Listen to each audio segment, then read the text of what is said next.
The most challenging aspects of the Dangerous Crosswinds project was not the shoot. It's the producing aspects. That's what I find the most difficult, of keeping it going, keeping everybody on the crew and the cast informed, updated. The whole just getting it done the right way, day after day, week after week. That's the most difficult thing. I guess we all wore many hats. I mean, that was one thing I was doing, working with the actors or rehearsing scenes, or I'd be throwing them their lines. Also, I'd be trying to read the script. I was almost the script supervisor also, so making sure we're in the right part of the scene. Newcastle was very interesting, a bridge over a river, and it was just one of those wild and windy days, almost up to gale force, 40-mile-an-hour winds. And we just couldn't get good audio.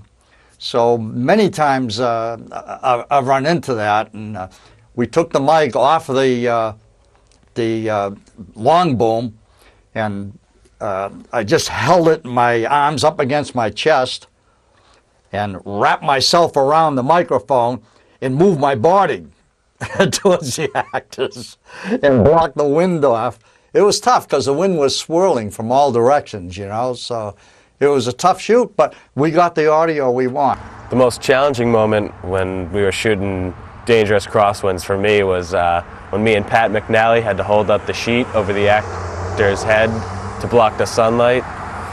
The sun was so hot, and we had to hold it by these two tripod poles, and it was just horrendous. It was so tiring. It was very challenging. One thing I can remember in particular was when we were setting up to do a shoot outside on the deck at Brown's Restaurant in Seabrook, and the whole scene was supposed to take place outdoors. And it was gray and cloudy, and we set up outside, and then the sky opened up. It was incredible how much rain came down, and everyone ran around with plastic, dragging stuff inside. They were able to get the equipment covered and back inside without anything being damaged. Wires hang in there. Just pull it under. Just pull everything in once you get. You got everything? All right. Ready? Pull it in. Just pull everything. At one time. Go the monitor. Is that the monitor? Is that a monitor? It's under a box. Just grab the box. Box in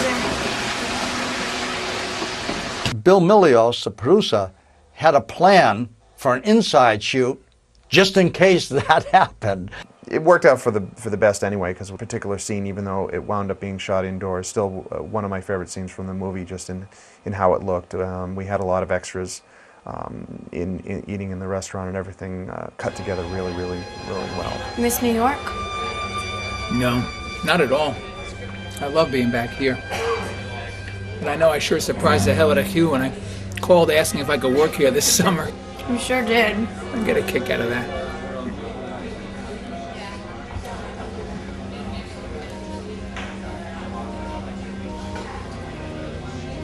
How long do seagulls live for? A couple of years, I guess. How come we never see dead ones then? And maybe they get washed out to sea or something. There's lots of seagulls around here. I never see dead ones.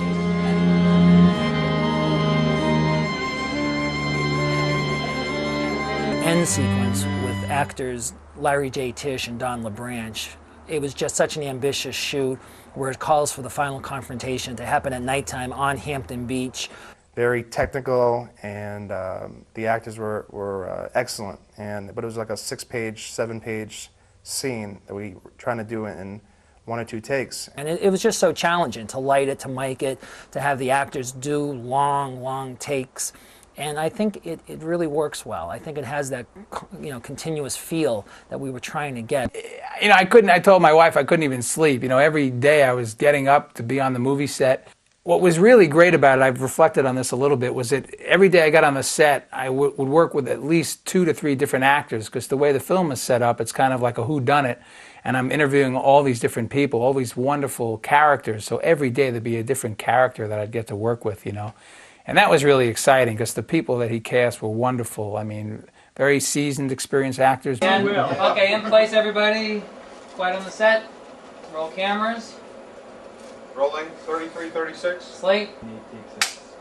And action.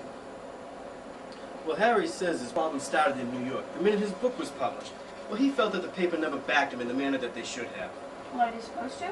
Well, of course, especially if it's a hell of a book, which it was. Chocolate here, Lenny. I'm starving. Harry could have stayed in New York and landed any job that he wanted. Oh, God!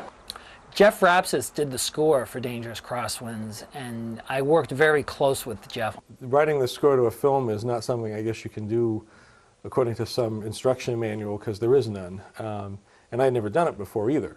So in the spirit of the film, Bill and I just decided we would do the best we could with our own sense of what we thought would work. He was seeing some of the first cuts of the film back, I believe, in August and September, where we went through scene by scene, and he developed it over and over to try to get certain themes to be able to be inserted in the film throughout. So we would have a consistency, but in the end, a real authentic stamp for the sound to really enhance that part of the film. And even as I was doing that, I was thinking of the kind of music that I could hear in my head that would go well with some of the scenes and where it would go.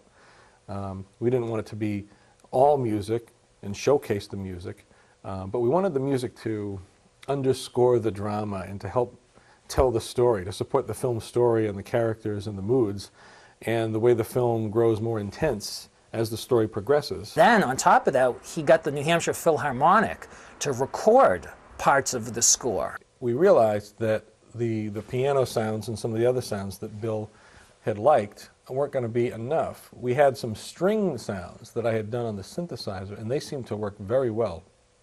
As the film intensified and as the film got further into the plot and things got more complicated and more suspenseful, then the emotions started to grow.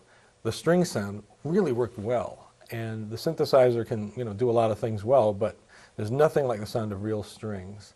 And so when we got to that point, it was about the fall of 2004, I contacted Paul Hoffman at the New Hampshire Philharmonic, and I know these people, I've written about them, and I write the program notes for their programs, and there's a long-term relationship there.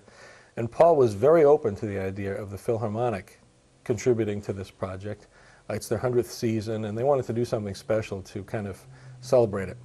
So Paul was eager to volunteer their services to help us record any cues that would require strings. And so we decided that 8 players, 4 violins, 2 violas, and 2 cellos, basically a double string quartet, would be enough for us to do everything we wanted to do to create the sound of the film later on in the film. Later on in Dangerous Crosswinds, and things are quite serious. And so I got to work trying to arrange these. I've had a few violin lessons, and I know a little bit about the instruments, but I'm not a string player. So it took some time for me to arrange these so that they could be played well by players who would not have had a lot of time to rehearse. We would finish the score and then give it to them, and they would play it almost at sight.